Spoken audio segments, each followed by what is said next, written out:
FX's The Old Man premieres June 16th on FX. Stream on Hulu.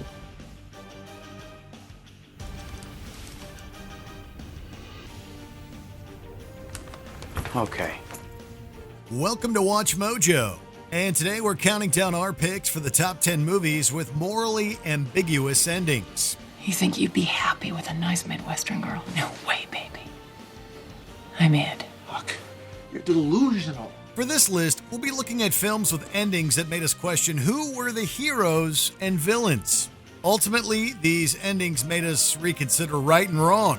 Needless to say, a huge spoiler alert is in full effect. Did we miss any of your favorite film endings? Let us know in the comments below. Number 10, Lecter Goes Free, The Silence of the Lambs. Hunting down the killer Buffalo Bill, FBI trainee Clarice Starling enlists the help of incarcerated man-eater Hannibal Lecter. Dr. Lecter, whose head is in that bottle? Why don't you ask me about Buffalo Bill? Well, do you know something about him? I might if I saw the case file. You could get that for me. As Starling defeats Bill and saves the day, Hannibal escapes his cell and slips out of the country.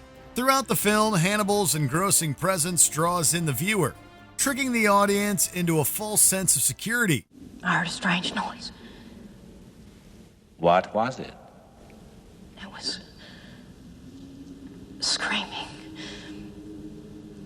Some kind of screaming, like a child's voice. At one time an ally, the evil psychiatrist turns out to be the real villain all along. With his violent escape, the audience and Starling wonder why they ever trusted someone as sinister as Hannibal. So you take care now to extend me the same courtesy. You know I can't make that promise. I do wish we could chat longer, but I'm having an old friend for dinner. Delivering a final phone call to Starling, Lecter's ambiguous threats to kill again leave the film on a haunting cliffhanger. Dr. Lecter. Dr. Lecter. Number 9, Forgetting the Past. Oldboy. After being mysteriously imprisoned in a room for 15 years, Odae-soo discovers he's been held captive by his former classmate, Lee Woo-jin. 심심하지도 않고 외롭지도 않고 상처받은 자한테 복수심만큼 잘 되는 처방도 없어요. 한번 해봐. In a complex revenge plot, Woo-jin reveals that he's led Dae-soo to fall in love with his daughter, Mi-do. 내가 너희 누이한테 정말 죽을 죄를 졌다. While Woo-jin functions as the film's villain, his plot unwittingly turns hero Dae-soo into a criminal. Following Woo-jin's revelation, Dae-soo asks a hypnotist to wipe his memory so he can stay with Mi-do. Choosing to erase the traumatic reveal about his daughter, the hero decides to continue the relationship in blissful ignorance. By the end, it's unclear if the hypnotism worked. 아저씨.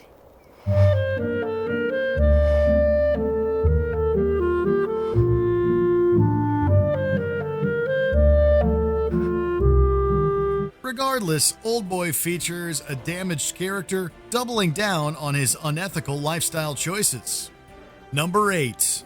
Alex is cured, A Clockwork Orange. After unleashing a violent crime spree on Britain, the Minister of the Interior subjects gang leader Alex DeLarge to a series of experimental tests meant to cure his evil ways. It'll be your own torture. I hope to God it'll torture you to madness. If you'd care to give him a bash in the chops, sir, don't mind us. We'll hold him down.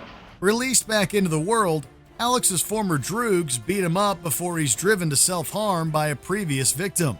Waking up in a hospital, Alex receives a job offer from the same minister that tested him. You must have an interesting job at a salary which you would regard as adequate. Not only for the job that you're going to do, and in compensation for what you believe you have suffered, but also because you are helping us. In the film's final moments, the anti-hero has Beethoven-induced visions that reveal he might not be cured after all.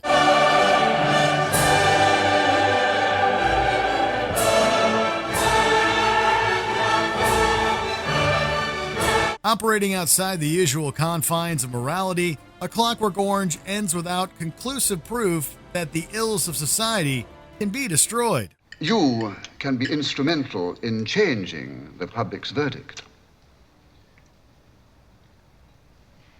Do you understand, Alex? Do I make myself clear? Number 7. The Dunns Stay Together. Gone Girl. In Gone Girl, Nick Dunn deals with a media firestorm after his wife Amy incriminates him in her staged disappearance. Excuse me, Tanner, are you trying to tell me that this photo is remotely in the realm of acceptable behavior? So sick of being picked apart by women. You need to hire Tanner Bolt. Playing the role of a survivor, Amy returns to a bewildered Nick and announces that she's pregnant. Artificially inseminating herself without Nick's knowledge, Amy forces Nick to keep up her diabolical charade. I'm not pretending. You are perfect. The Nick I saw on TV, that's the Nick I fell in love with. You do know I was just telling you what you wanted to hear, right? That's how well you know me. While Nick has his own faults, he becomes complicit with Amy's crimes when faced with few alternatives. Amy's fake murder and deceit made Nick finally wake up, but he was too late to escape her wicked grasp. When two people love each other and can't make that work, that's the real tragedy. Kiss my cheek. Ending with Nick trapped in a sham marriage, the film's conclusion provides an uneasy look at a relationship built upon lies. I mean, you're insane. Why would you even want this? Yes, I loved you, and then all we did was resent each other and try to control each other and cause each other pain. That's marriage. Number 6. Heroes or Villains. Watchmen.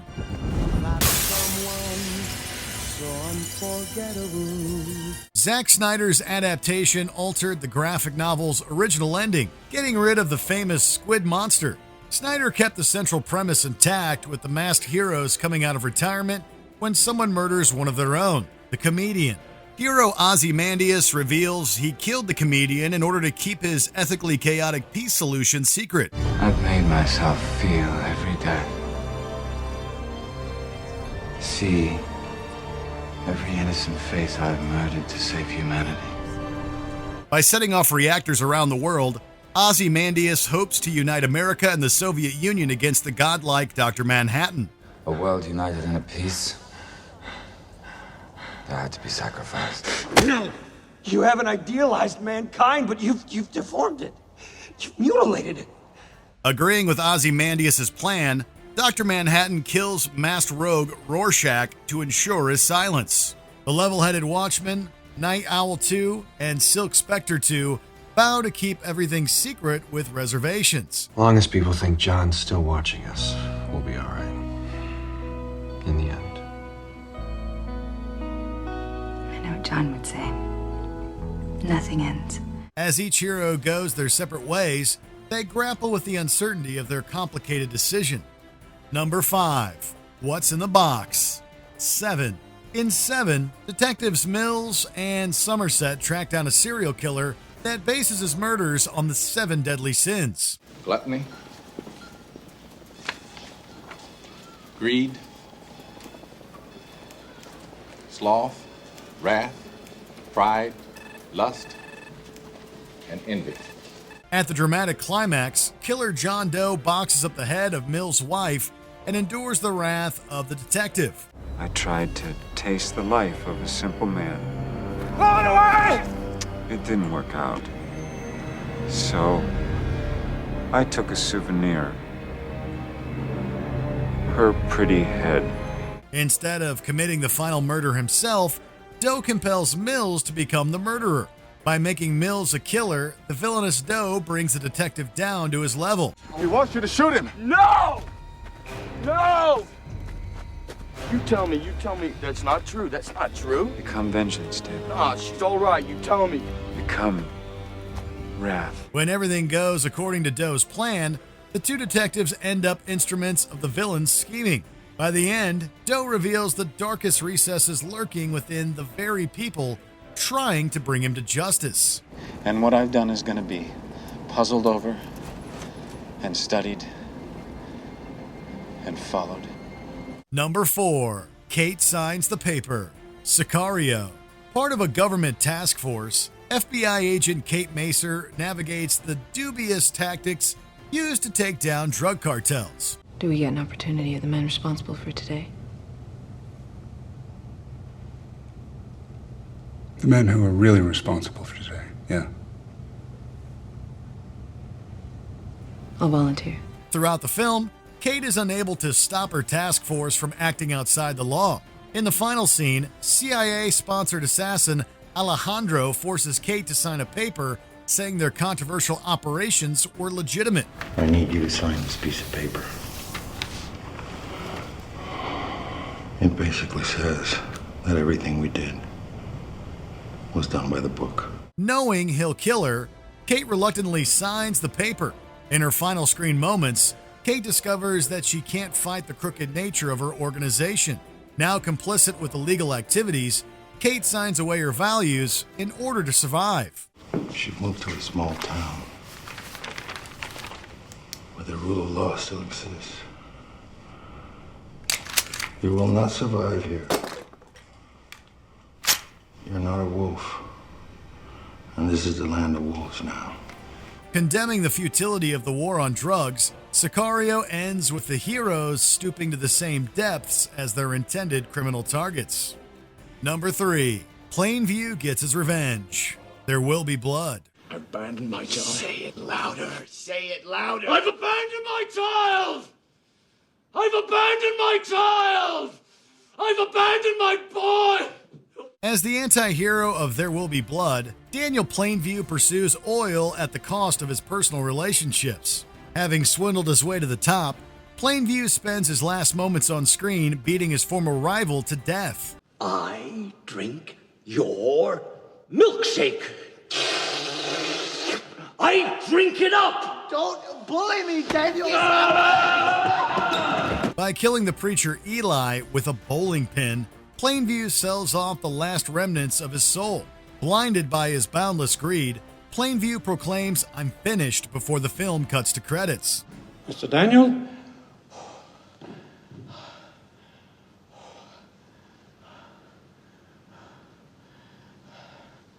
I'm finished. With only his butler left to deal with him, the oil magnate doomed himself to a life of bitter and drunken loneliness. Closing on a murderous note, the film puts the worst impulses of humanity on full display with the slimmest potential for personal redemption. I am the third revelation. I am the third revelation. I told you I would eat you. Number 2. Nobody Wins. No Country for Old Men. You've been putting it up your whole life. You just didn't know it. You know what date is on this coin? No. 1958. It's been traveling 22 years to get here. And now it's here. When Hunter Llewellyn Moss steals a case of drug money, hitman Anton Chigurh hunts him and Noble Sheriff Bell tries to save him. He don't need any trouble from you. It ain't me he's in trouble with. Who's he in trouble with then? Some pretty bad people. These people will kill him, Carla Jean. They won't quit. Unfortunately for them, Moss dies without either man catching up to him. Writing and directing duo Joel and Ethan Coen avoided the traditional Hollywood ending, instead revealing the often unappealing and gray morality of real life. Strolled right back into a crime scene. Now, who'd do such a thing? How do you defend against it? Well, good trip, Ed, Tom. Sorry we couldn't help you, boy. In another film, the wise sheriff would have saved Moss and subdued Chigurh. However, in No Country for Old Men, Bell retires in defeat and Chigurh lives to kill another day. I always figured when I got older, God would sort of come into my life somehow. And he didn't. It's not the happiest ending, but it proves that this film was never an average Western fairy tale. Number 1. Michael Becomes Don. The Godfather. After rival mobsters shoot his father Vito, the innocent Michael Corleone joins the family business by seeking revenge. But if Clemenza can figure a way to have a weapon planted there for me,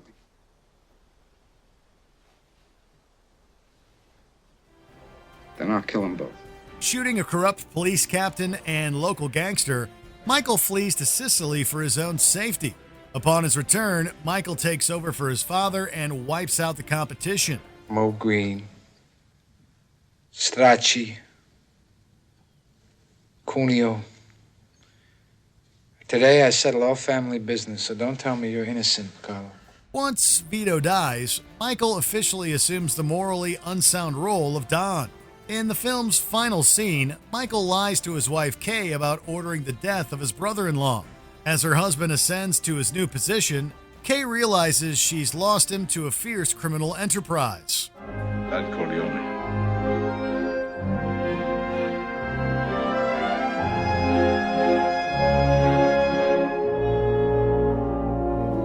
While The Godfather Part 2 revealed the true depths of his crooked soul, Michael's heartlessness began with the end of the original film.